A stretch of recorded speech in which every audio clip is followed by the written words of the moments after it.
싸이, 마윈, 그리고 한 한국인 고등학생. 이 사람들 인생은 전부 한 번의 낯선 대화에서 바뀌었습니다. 그 시작이 어이없을 만큼 사소합니다. 싸이가 강남 스타일로 전 세계를 휩쓸 때 미국이 가장 먼저 요구한 건 딱 하나였습니다. 영어로 다시 부르라는 거였죠. 그런데 싸이는 거절했고 그게 신의 한 수가 됐습니다. 싸이는 나중에 이렇게 회고했습니다. 스쿠터 브라운과 번역을 할지 말지 정말 많이 이야기했지만 결국 하지 않았고 그게 정말 좋은 결정이었다고요. 사실 이건 싸이만의 이야기가 아닙니다. 우리가 아는 세계적인 성공에는 의외로 똑같은 공통점이 하나 있거든요. 이 사람들 단 한 명도 혼자 답을 찾지 않았습니다. 전부 자기 세계 밖에 있는 낯선 사람과 마주한 순간부터 시작됐습니다. 가장 먼저 알리바바를 만든 마윈입니다. 가난한 집에서 자란 마윈은 영어를 배우고 싶었지만 학원도 책도 없었습니다. 그래서 12살 마윈이 택한 방법이 좀 황당합니다. 매일 새벽 자전거로 40분을 달려 항저우의 한 호텔 앞으로 갔습니다. 외국인 관광객에게 다가가 공짜로 도시를 안내해주고 대신 영어를 배웠습니다. 비가 오나 눈이 오나 그 짓을 무려 9년을 했습니다. 그런데 마윈이 그 시간에 진짜로 얻은 건 영어가 아니었습니다. 마윈은 훗날 이렇게 말했습니다. 세상은 내가 들어온 것과 달랐다. 바깥에는 또 다른 세계가 있었다. 사람에게 가장 중요한 건 소통하는 것이다. 교과서가 알려준 세상과 외국인들이 직접 들려준 세상이 너무 달랐던 겁니다. 그리고 그 눈이 모든 걸 바꿨습니다. 1995년 미국에서 마윈은 처음으로 인터넷을 받고 중국에 관한 정보가 거의 없다는 데서 기회를 받습니다. 남들은 못 본 기회였죠. 외국인에게 말을 걸던 가난한 청년이 세계적인 전자상거래 기업을 세운 겁니다. 이상하지 않습니까? 대단한 사람들이 혼자가 아니라 하나같이 낯선 사람에게서 시작합니다. 다음 사람도 그렇습니다. 전쟁이 끝난 지 얼마 안 된 1962년 한 한국 고등학생이 미국에 초청받았습니다. 그 학생은 백악관에서 케네디 대통령을 만났고 그 짧은 만남에서 세계를 향한 꿈을 품습니다. 훗날 그는 UN 사무총장이 됩니다.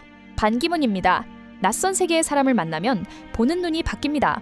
그런데 그 만남이 꼭 직접 찾아가야만 생기는 건 아니었습니다. 줌을 만든 에릭 위안. 대학 신입생 시절 그에겐 멀리 떨어진 여자친구가 있었습니다. 만나려면 기차로 무려 10시간, 1년에 2번밖에 못 봤습니다. 그 지긋지긋한 기차 안에서 18살 위안은 이런 생각을 합니다. 버튼 하나만 누르면 그녀의 얼굴을 보고 이야기할 수 있다면 얼마나 좋을까. 그 사소한 상상이 30년 뒤 전 세계가 쓰는 화상 연결 도구가 됐습니다. 멀리 있는 사람의 얼굴을 보고 말하고 싶다는 그 마음 하나가 거대한 시장을 만든 거죠. 살칸의 이야기도 똑같습니다. 2004년 보스턴에서 일하던 살칸은 뉴올리언스에 사는 사촌 동생이 수학을 어려워한다는 말을 듣습니다. 멀리 떨어져 있던 칸은 전화와 야후 두들이라는 그림판으로 사촌을 가르치기 시작했습니다. 얼굴을 맞대듯 실시간으로 주고받던 그 1대1 수업이 입소문을 타고 번졌습니다. 그게 지금 전 세계가 쓰는 무료 교육 플랫폼 칸 아카데미의 시작입니다. 거대한 강의실이 아니라 멀리 있는 한 사람을 돕고 싶었던 대화에서 출발한 거죠. 그리고 대화는 정보만 주는 게 아니었습니다. 혼자서는 절대 안 보이던 기회까지 보여줬거든요. 에어비앤비가 그랬습니다. 초창기 성장이 꽉 막혔을 때 창업자들은 노트북 앞에서 데이터만 보지 않았습니다. 수요가 있던 뉴욕으로 직접 날아가 집주인들을 한 명 한 명 만났습니다. 직접 사진을 찍어주고 뭐가 불편한지 물었습니다. 화면으로는 안 보이던 진짜 문제가 얼굴을 맞대자 보이기 시작했습니다. 도어 대신은 더 노골적입니다. 창업자들은 처음부터 배달 앱을 만들려던 게 아니라 작은 가게 주인들을 직접 찾아다니며 뭐가 힘든지 물었습니다. 그러다 한 마카롱 가게 주인과 이야기하던 중 처리하지 못한 배달 주문이 잔뜩 적힌 장부를 보게 됩니다. 작은 가게들이 배달 수요를 통째로 놓치고 있었던 겁니다. 검색하면 답은 나오지만 기회는 사람에게서 나옵니다. 직접 물어봤기 때문에 보인 기회였던 거죠. 스타벅스의 하워드 슐츠도 마찬가지입니다. 1983년 이탈리아 밀라노로 출장을 간 슐츠가 가져온 건 커피 레시피가 아니었습니다. 사람들이 작은 에스프레소 바에 모여 인사하고 이야기하며 연결되는 그 문화였습니다. 슐츠는 메뉴가 아니라 사람과 사람 사이의 교감을 보고 온 겁니다. 여기까지 전혀 다른 사람들의 이야기였습니다. 하지만 공통점은 분명합니다. 이들은 전부 자기 세계 안에만 머무르지 않았습니다. 항저우 호텔 앞에서 10시간짜리 기차 안에서 낯선 집 문 앞에서 자기와 다른 세계의 사람과 직접 마주했습니다. 그리고 그 대화에서 혼자서는 절대 못 봤을 것을 먼저 봤습니다. 마윈은 세계를 보는 눈을, 위안은 발상을, 도어 대신은 기회를 얻었죠.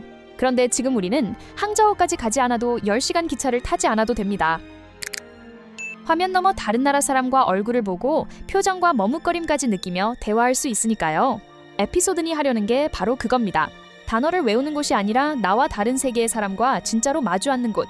물론 외국인과의 7분짜리 대화 한 번이 당장 인생을 바꾸지는 않습니다. 하지만 내 주변에는 없던 생각과 반응, 기회를 처음 만나는 가장 작은 시작은 될 수 있습니다. 세계를 바꾼 사람들이 그랬던 것처럼요.